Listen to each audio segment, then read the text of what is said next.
What's going on, guys, and welcome back to another episode of Career Mode. This is episode number 13, and we start today's episode off with a game against Brighton and Hove Albion here in the Championship. This was being played in late January, and of course, right now we're sitting in second, Brighton are sitting in third. So this was a crucial game, you know, for both teams really. I mean, if we win this game, we can really start to push on and try and challenge QPR for the Championship, really. But if Brighton win, they're going to peg us right back down, and they're going to overtake us and go into second place. So it's a crucial game, this one. Both teams really want to win it, of course, and yeah, it is a really huge game, to be honest. Probably one of the biggest of the season, really, because as I've said, I don't believe getting the title will be a realistic aim for us, but you know, going up promoted automatically is looking more and more likely, like a realistic scenario. So it's a crucial game for us, really. We do not want to lose it at all. First chance did come to us in the 16th minute. Brian Carrasco's shot was well saved by Kuszczak there. Really good stop by the Poland goal to keep the score at 0-0. But just past the half an hour mark, Brighton give the ball away. It's a wonderful challenge by Liam Trotter. It comes to Carrasco. It's 3-on-1. Carrasco feeds Morrison, and Morrison puts the ball past Kuszczak.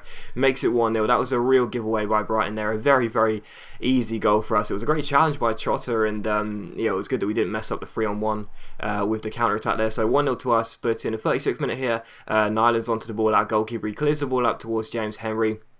Good first touch by Henry. Nice little double step over his teasing Ward. Comes to Weiser. Weiser then chips it over the top to James Henry. We go on a counter here. It's a really good chance. Henry's down the right hand side. Pokes it through to Steve Morrison. Morrison back to Henry. Henry back to Morrison. And his volley hits the bar. What a lovely goal. That would have been a really nice team goal. But sadly it does hit the bar and it goes over. So it's still 1-0. But not much really happened in this game. It was quite uneventful, really. We had a few chances, but Brighton didn't really threaten, which I would have expected, really, as they were trailing this game. But in injury time, Nyland almost got caught out there from the cross that turned into a shot, and he had to tip the ball over the bar, but he did do it very well, and that was also how the game finished. So it's a 1-0 win. It was a routine victory, and a really surprise routine victory. You know, I thought Brighton would really want to win this game and knock us off second place and put themselves back in the automatic promotion places, but instead they rarely turned up. Nyland did have to make one decent save, but other than that, you know, it was really simple for him, and it's another clean sheet. I'm very happy about it, but it was just so surprising how routine it was. But I was glad to get the win,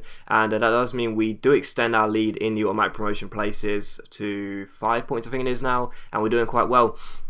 But anyway, it's transfer deadline day here in January, and as I've been saying all through this month, we don't really have any players to buy because we haven't got that much money, and the wage budget, you know, we've been adjusting it, you know, here and there. We've signed two players, of course, on pre-contracts, Edenilson and Fabricio, two Brazilian defenders, and the last player I was looking at was Junior Stanislas. The reason being is, I know he played for West Ham, but the reason being is because he's a winger, and we're going to be losing Lee Martin. We're most likely going to be losing Liam Feeney. I thought for next year we're only going to have like two wingers, and those are going to be Carrasco and Henry that I can think of off the top of my head. So it might be good just to get a reserve winger. You know, I always like to have enough cover in every position, and just to get a reserve winger, even if he barely plays, he'll probably have like really low potential. I'd imagine like low 70s, maybe like a 72, 73.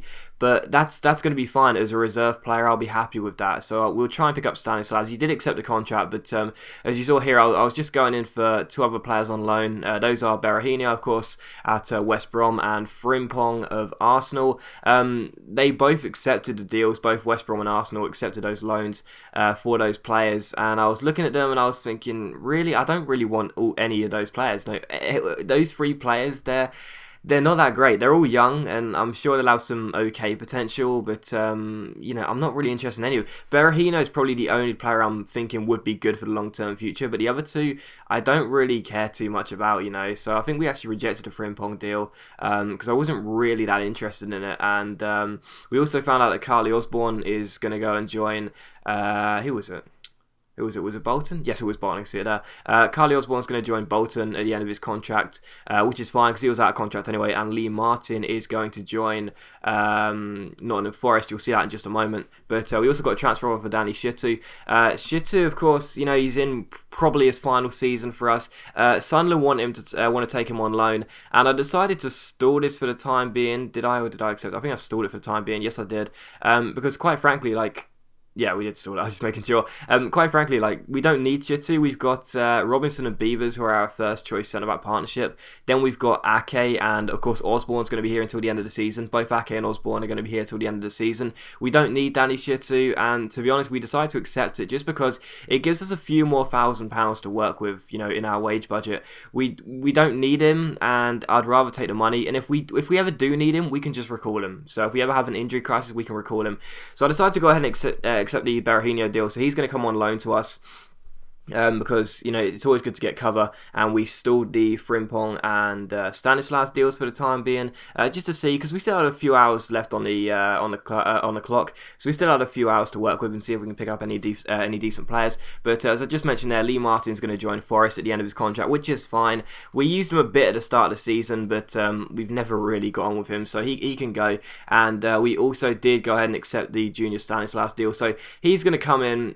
He will be coming in next season, along with Fabricio and Eden Nilsson. And of course, this does mean we can't afford to take Frimpong on loan, but that's fine anyway, because our CM area is our strongest by far. We've got loads and loads and loads of squad players there. We don't need Frimpong. It was just in case, as you guys know, I do like to sign as many players as possible as squad players, because just in case we ever have any injury crisis, I want to be covered and not have to play players out of position and so on. But we didn't really need him. Berahino, we kind of do, because we've only got Morrison and then Keogh and then Michael and Gill on loan from Liverpool. If a striker gets injured there, then we're not going to have any other cover. I know I only play with one striker, but every now and then I like to put Keogh on the wing because he always seems to play quite well there. But anyway, Berahino comes in, and that's fine. Obviously, you guys know who he is. I know who he is. He's a very talented youngster for West Brom, and I'm pretty pleased with that. But the biggest deals were Aguero to Real Madrid for 56 million. Benzema went to Liverpool for 14 million, and Marchetti went to AC Milan. AC Milan from Lazio to 14 million.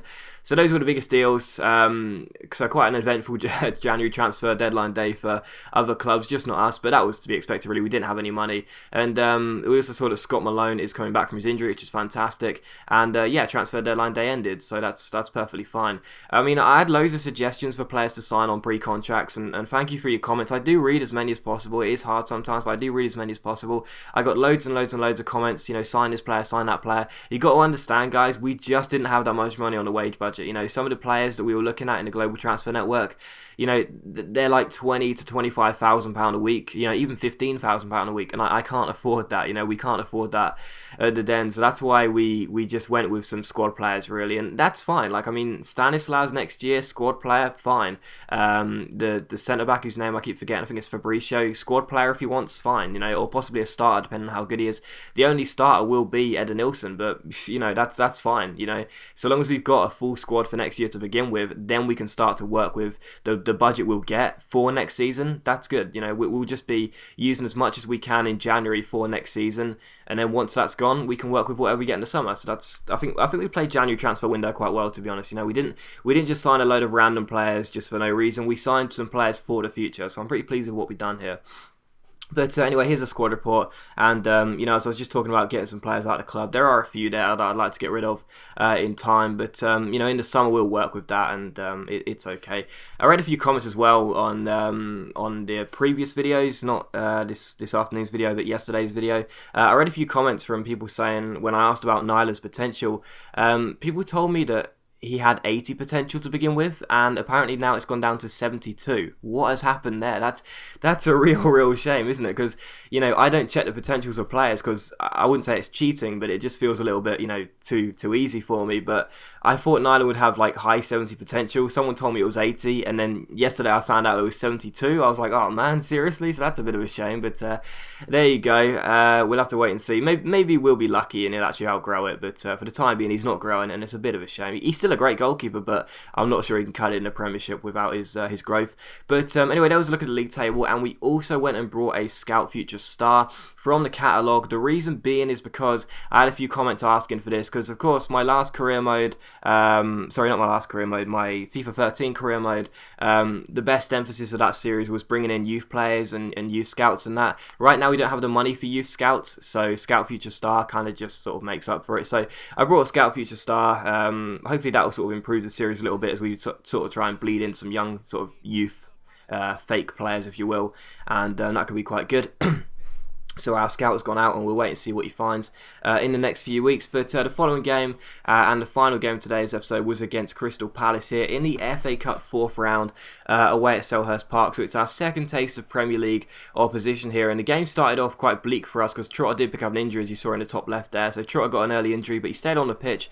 But in the 18th minute here, Andy Keogh went through. His chip shot was well saved by the goalkeeper sadly, and it was still 0-0. But in the 26th minute, Keogh's on the ball again down the left-hand side. Keeps on going, trying to get past his man here, plays it back to Shane Lowry, first time crossing, Carrasco wins the header, surprising it comes to Feeney, takes aim with a half volley, it's saved, but there is the finish by Brian Carrasco, so he gets to it there on the rebound, puts it into the back of the net, and it's a bit of a shock lead really, because I know the Palace, aren't playing too well on the game or in real life. I do check the other tables sometimes, but even so I was quite surprised to take the lead here, because we did make a few changes, obviously some first team players, of course Carrasco is a first team player, but even so I was surprised to take the lead here, but a great chance for Palace to hit back on the stroke of the half-time mark, but it was a fantastic stop by Nihilus. He just sort of smothers his body there and makes sure that it's not going to be a simple tap-in for Palace. So still 1-0 here, and we're in front in this London derby. But straight from kick-off in the second half, the ball comes to Josh Wright. He plays it out wide to Liam Feeney. Feeney gets past Yannick Bolasie with a lovely piece of agility, plays a wonderful through ball to Josh Wright. Wright comes through, and how about this for a finish? I said a few episodes ago, striking towards the far post and striking across the goalkeeper is a lot easier on next gen, and that just proved it there. That was a great finish by Josh Wright, no chance for Cassio, and it's 2-0 to Millwall. But on the hour mark, Marouane Chamakh, well, what a chance it was for the former Arsenal man. Palace should have been gifted a goal there after that poor back pass by Lowry, I think it was, and Chamakh basically missed just the easiest chance there, and it was still 2-0.